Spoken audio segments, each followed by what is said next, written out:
Guys, good afternoon. So here we heartily welcomes Mrs. Vasugi. அவங்க டிஆர்பியில் அசிஸ்டண்ட்டாக select ஆயிருக்காங்க. அது லாஸ்ட் வீக் தான் போஸ்டிங் வந்தது அவங்களுக்கு. Okay, let's congratulate her. So அவங்க சின்ன ஒரு வேர்ட் நம்ம கூட ஷேர் பண்ணணும்னு நினைக்கிறாங்க. Welcome ma'am. Thanks sir.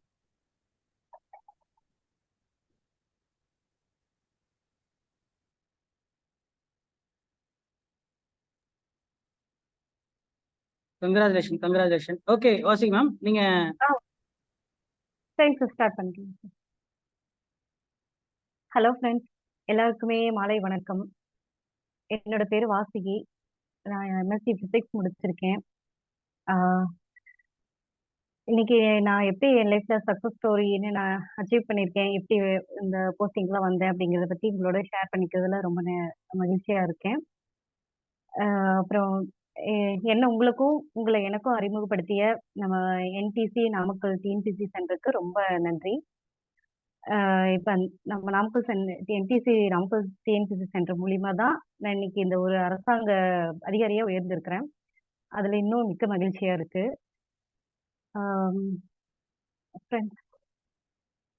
Sir sir ஓகேவாங்க சார்?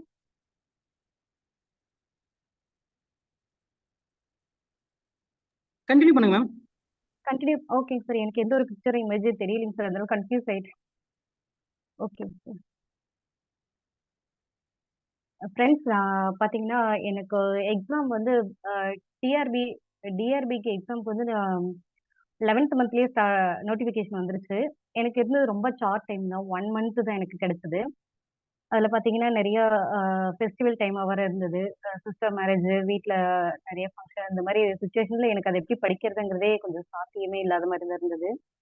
கொஞ்சம் ட்ரை பண்ணேன், நம்ம கண்டிப்பாக ஏதோ ஒன்று பண்ணியே ஆகணும், படிக்கணும் அப்படிங்கிற மாதிரி ஸ்டார்ட் பண்ணேன். 11வது லாஸ்ட் இயர் 11வது மந்த் நோட்டிஃபிகேஷன் வந்துச்சு. 12வது மந்த்தில் எக்ஸாம் பண்ணிட்டாங்க.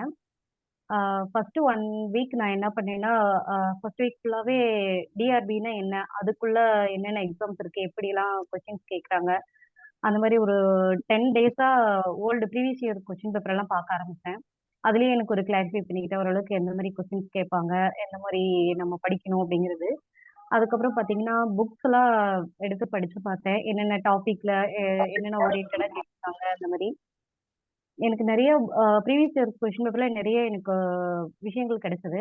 ஸோ இப்படிதான் நம்ம படிக்கணும் அப்படிங்கிறது அந்த 1 மந்த் ஷார்ட் டைம்ல எடுத்துக்கிட்டேன். அதுக்கப்புறம் போல்டா நல்லா தைரியமா எழுத போனேன் ஃபர்ஸ்ட் டைம். எக்ஸாம் முடிச்சுட்டு வரும்போது எனக்கு கொஞ்சம் தெம்பா தான் இருந்தது. 133 கொஸ்டின்ஸ் எடுத்திருந்தேன். இது எந்த அளவுக்கு அவைலபிளா இருக்கும் அப்படிங்கிறதே எனக்கு அப்போ கொஞ்சம் பதட்டமா தான் இருந்தது. அதுக்கப்புறம் நெக்ஸ்ட் வீக்லயே ரிசல்ட் வந்துருச்சு. ரிசல்ட்ல என்னோட நேம் பார்த்தோன்னே ரொம்ப ஹாப்பியா ஃபீல் பண்ணேன். அடுத்தது இன்டர்வியூ லெட்டர் வந்துருச்சு. இன்டர்வியூ அட்டன் பண்ணேன். என்னோட இன்டர்வியூல பார்த்தீங்கன்னா ஒரு அதாவது கோஆபரேட்டிவ் பத்தின விஷயங்களை தான் அதிகமா கேட்பாங்கன்ட்டு நான் அதை மட்டும் தான் ப்ரிப்பேர் பண்ணியிருந்தேன். என்னோட சப்ஜெக்டோ இல்லை டிஎன்பிசி சப்ஜெக்ட் எந்த ஒரு இதுவும் நான் பார்க்கவே இல்லை. அதாவது நான் முடிச்ச டிஆர்பி எக்ஸாம் வந்து 200 கொஸ்டின்ஸ் 170 மார்க் தான் ஸ்கோர் பண்ண, 170 தான் மார்க்கு. மீதி 30 மார்க் வந்து இன்டர்வியூல தான். இந்த இன்டர்வியூ மார்க் கரெக்டாக பெஸ்ட்டாக கொடுக்கணும் அப்படிங்கிற ஒரு இது இருந்தது. அதனால நான் இந்த கோஆபரேட்டிவ் மட்டும்தான் ரொம்ப இதாக பார்த்துட்டு போயிருந்தேன். எனக்கு அங்கே போனதையுமே இன்டர்வியூ கிளாஸ்ல பார்த்தோன்னே எல்லாரையும் பார்த்தோன்னே பதட்டம் ஆயிடுச்சு, பயம் வந்துருச்சு. எப்படி நம்ம சொல்ல போறோமோ, எப்படி பேச போறோமோ, அந்த மாதிரி ரொம்ப நெர்வஸா இருந்தேன். அதுக்கப்புறம் பார்த்தீங்கன்னா உள்ள என்னோட நேம் சார் கூப்பிட்டாங்க. உடனே என்ட்ரான உடனே ஒரு பதட்டத்துல எல்லாருக்கும் ஹாய் சார் வணக்கம் சொல்ல கூட நடுங்கிட்டு தயங்கிட்டு தான் உட்காந்தேன். அதுக்கப்புறம் சார் பார்த்தீங்கன்னா கடகடன்னு கொஷின் கேட்க ஆரம்பிச்சிட்டாங்க. 3 பேர் இருந்தாங்க. மூணு மூணு பேருமே கேட்க ஆரம்பிச்சிட்டாங்க. அந்த கொஸ்டின்ஸ் எல்லாம் பார்த்தீங்கன்னா ஃபர்ஸ்ட் எனக்கு கேட்டதே ஜாகிரபி தான். சுயஸ் கால்வாய் என்னன்னு தெரியுமான்னு கேட்டாங்க. ரொம்ப ஹாப்பியா இருந்தது, ஏன்னா சார் வந்து நம்ம கிளாஸ்ல அதை நிறைய டைம் சொல்லியிருக்காரு. சுயஸ் கேனலோட அந்த எந்த கடலை ரெண்டையும் இணைக்குதுன்னு கேட்டாங்க. அது இன்னும் சந்தோஷமா போயிடுச்சு. டக்குன்னு உடனே மத்திய தெற்கடல் செங்கடல்ன்ட்டு டக்குன்னு சொல்லிட்டேன். அந்த மாதிரி கொஸ்டின்ஸ் எல்லாம் பார்த்தீங்கன்னா நிறைய ஜாகிரபில இருந்ததே எனக்கு மேக்ஸிமம் கேட்டிருந்தாங்க. அப்புறம் இத்தாலி எந்த கடலுக்கு பக்கத்துல இருக்கு அப்படிங்கிற மாதிரி கேட்டிருந்தாங்க. அதுவும் பெஸ்ட் ஆன்சர் பண்ணேன். அதுக்கப்புறம் பூமிக்கும் நிலவுக்கும் எவ்வளவு தூரம் அப்படின்னாங்க. அதுவும் அக்யூரேட்டா தெரியல. பட் அப்ராக்சிமேட்டா 3 லேக்ஸ் வரும் அப்படின்னு சொல்லியிருந்தேன். அதுலயே அவங்களுக்கு கொஞ்சம் பிடிச்சிருச்சு. அடுத்தடுத்து கொஸ்டின்ஸ் கேட்க ஆரம்பிச்சாங்க. என்னோட சப்ஜெக்ட்லயே எனக்கு பாஸ்கல் விதியை பத்தி கேட்டாங்க. அந்த லா எனக்கு சொல்ல தெரியல. அது எப்படி சொல்றதுன்னு அப்போதைக்கு எனக்கு டக்குன்னு வரல. அதுக்கப்புறம் பாத்தீங்கன்னா, உலகத்திலேயே ரொம்ப நீளமான நதி எது அப்படிங்கிற மாதிரி கேட்டாங்க. அதுவும் நல்லா பெஸ்ட் ஆன்சர் பண்ணேன். எகிப்து நாகரிகம் எந்த நதியில வந்தது அந்த மாதிரி கேட்டாங்க. அதுவும் சேம் நைல் நதி தான். அதுவும் டக்குன்னு ஆன்சர் பண்ணேன். அதுக்கப்புறம் பாத்தீங்கன்னா, செங்கடல் பக்கத்துல இருக்கிற ஏதாச்சும் ஒரு நாடு பேர் சொல்லுங்க அப்படின்னாங்க. ஏமன் சார் அப்படின்னு. எனக்கு அந்த இடத்துல ஏமன், ஓமன் இது 2 தான் எனக்கு தெரிஞ்சது. அது 2மே சொல்லிட்டேன். அதுக்கப்புறம் நம்ம இந்தியாவ சுத்தி என்னென்ன கடல்ஸ் இருக்கு அந்த மாதிரி கேட்டிருந்தாங்க. அதுவும் பெஸ்ட்டா இருந்தது சொல்லிட்டேன்.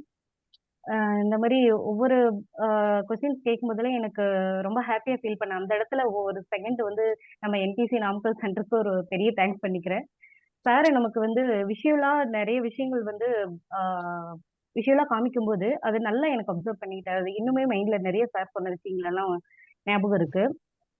அப்படி ஒரு வாய்ப்பு கொடுத்ததுக்கு சாருக்கு ரொம்ப நன்றி. ஆம், அவரோட ஜாகிரபி கிளாஸ்ல நிறைய நான் ரொம்ப ஆர்வமா பார்ப்பேன். அவரு அந்த கிளாஸ் மட்டும் ஸ்டார்டிங்ல இருந்து ரொம்ப ஆர்வமா தான் பார்த்திருக்கேன். அதனோட தாக்கம் தான் எனக்கு இன்டர்வியூல வந்து பெஸ்டா ஒரு பர்ஃபார்மன்ஸ் கொடுக்க ஒரு ஆப்பர்ச்சுனிட்டியா இருந்தது. நெக்ஸ்ட் பாத்தீங்கன்னா, சாருக்கு எப்பயுமே நம்ம கால் பண்ணும்போது சல்மான் சார் வந்து ஃபர்ஸ்ட் எடுத்தோடனே ஹாப்பி மார்னிங் தான் சொல்லுவாரு. இன்னும் வெரி ஹாப்பி மார்னிங் இந்த மாதிரி அந்த வேர்டு தான் சொல்லுவாரு. எப்பயுமே அந்த வேர்ட் சொல்லும்போது நான் ஒரு செகண்ட் வந்து ஸ்டக் ஆகி நின்றுவேன். அவர் சொல்ற அந்த வேகம், அந்த அந்த வேர்ட் வந்து எனக்கு ரொம்ப அன்னைக்கு ஃபுல் டேவும் நான் எனர்ஜெட்டிக்கா தான் இருப்பேன். எனக்கு அது ஒரு மோட்டிவேஷன். அந்த ஒரு வார்த்தை தான் சார் சொல்றது அவ்வளவு ஒரு எனர்ஜெட்டிக்கா இருக்கும் அன்னைக்கு ஃபுல் டேவும் எனக்கு. நான் சாருக்கு அது ஒரு இது. 2வது டெஸ்ட் பேட்ச் எல்லாம் பாத்தீங்கன்னா சார்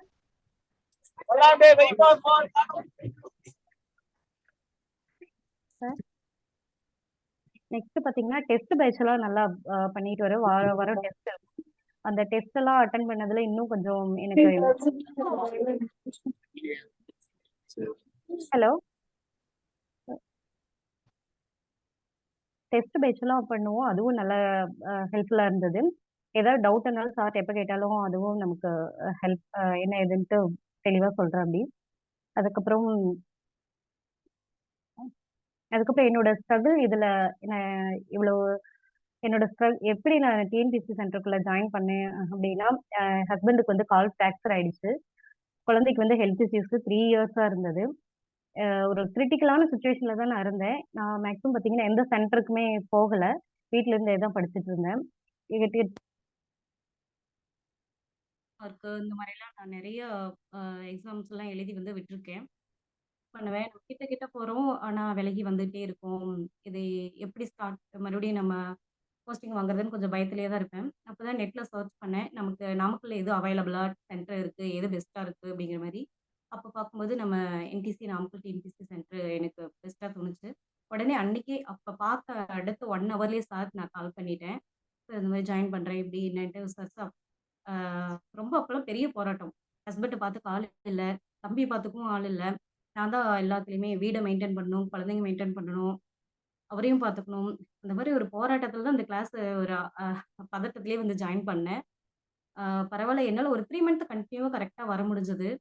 அதுக்கப்புறம் பார்த்தீங்கன்னா, தம்பிக்கு மறுபடியும் ஹெல்த் இஷ்யூஸ் வந்துருச்சு. மறுபடியும் நான் ஹாஸ்பிட்டலா ஏற ஆரம்பிச்சுட்டேன். என்னால ஃபுல்ஃபில் பண்ண முடியல கிளாஸஸ் எல்லாம். ஆன்லைன் கிளாஸும் கொஞ்சம் ட்ரை பண்ணேன். அதுவும் ஃபுல் ஆக முடியல என்னால. ஃபில் பண்ண முடியாம ரொம்ப கஷ்டப்பட்டேன். ஏன்னா ஃபர்ஸ்ட் டைம் நான் டிஎன்பிஎஸ்சி சென்டருக்குள்ள என்டர் ஆகுறோம். இவ்ளோ ஸ்ட்ரகிள் ஆகுதே அப்டின்ட்டு. இதுல பார்த்தீங்கன்னா, எனக்கு மணிங்கிறது ஒரு பெரிய ப்ராப்ளமா இருந்தது. இந்த மணிக்காக நான் நெறைய பார்ட் டைம் ஒர்க்லாம், ஃபீல்ட் ஒர்க்லாம் பண்ண ஆரம்பிச்சுட்டேன். அ ஸ் வீட்ல இருந்தா டே டைம் ஃபுல்லாவே என்னோட ஒர்க் பார்த்தீங்கன்னா, ஃபீல்ட் ஒர்க் தான். வெளியில பிசினஸ் இதுக்காக பேச போறது, ஸ்டிச்சிங் ஒர்க்கு, குழந்தைங்கள மெயின்டெயின் பண்றது, அவங்களுக்கு ஸ்டடீஸ்லாம் சொல்லிக் குடுக்குறது. இந்த மாரியே தான் என்னோட டே ஃபுல்லாவே போயிடும். நான் மேக்ஸிமம் படிக்கிறது பார்த்தீங்கன்னா, நைட்ல தான். ஒண்ணு நைட்ல இல்லைன்னா இயர்லி மார்னிங். இந்த 2 டைம் வந்து எனக்கு ஒரு பெஸ்ட் எப்பயுமே அத மிஸ் பண்ண மாட்டேன். எவ்வளோ தூக்கமா இருந்தாலும், எவ்வளோ மனசு சோர்வா இருந்தாலும் சரி, அந்த 2 டைம் நான் கரெக்ட்டா மேனேஜ் பண்ணிட்டே வந்துருவேன். அ அதுக்கப்புறம் பார்த்தீங்கன்னா, இந்த எனக்கு பார்ட் டைமா பண்ணும்போது மணிங்கிறது எனக்கு ஒரு பெரிய விஷயமா தெரியல.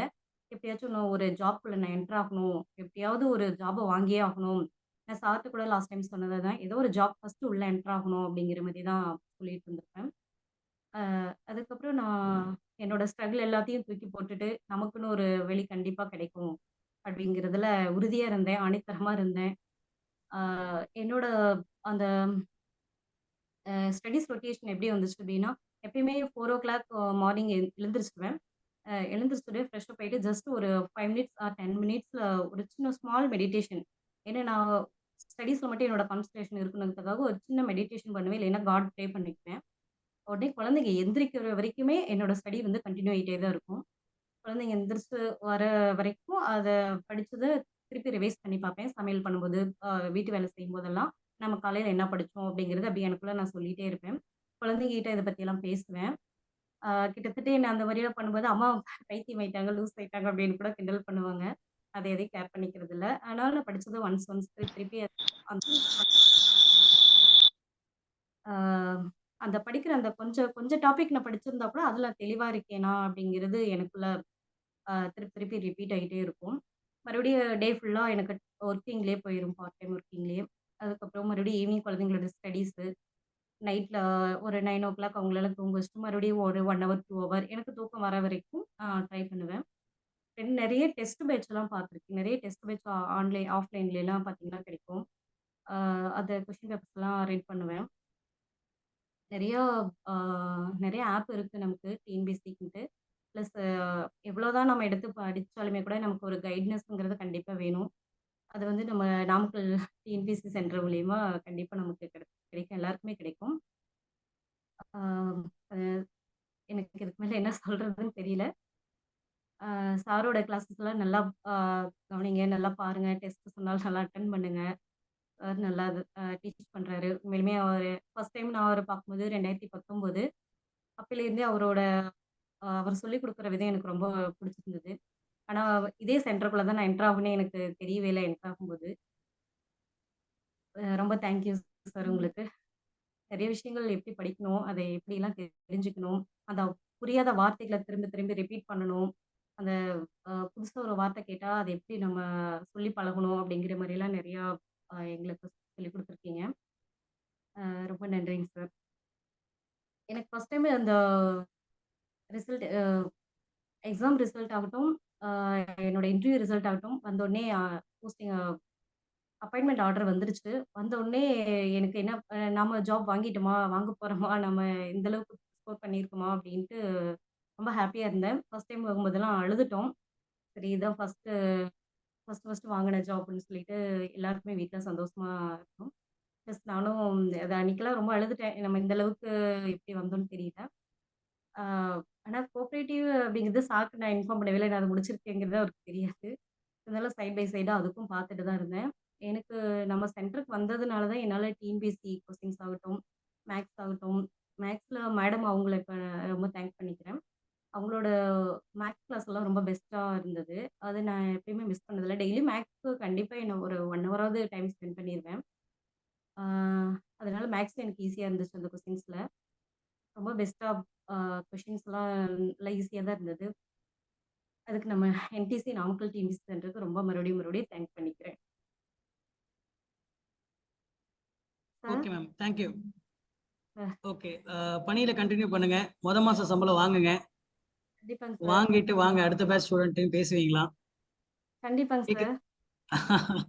ஓகே. சார் ஃபர்ஸ்ட் வாழ்த்துக்கள். டைம் இதுக்கு கொஞ்சம் அப்படியே நர்வஸா தாங்க சார் இருக்கு. இல்ல அது எப்பயுமே இருக்கும். அததான் சொல்லுவேன் நானு. 1 மாசம் சம்பளம் வாங்குங்க, அப்புறம் பேசுங்க அப்படின்னா. சரி நீங்க இப்ப சுட சுட போஸ்டிங் வாங்குனதுனால சரி பேசுங்க அப்படின்னு நான் சொல்லியிருந்தேன். Okay. Anyways thank you. Thanks. Thank you.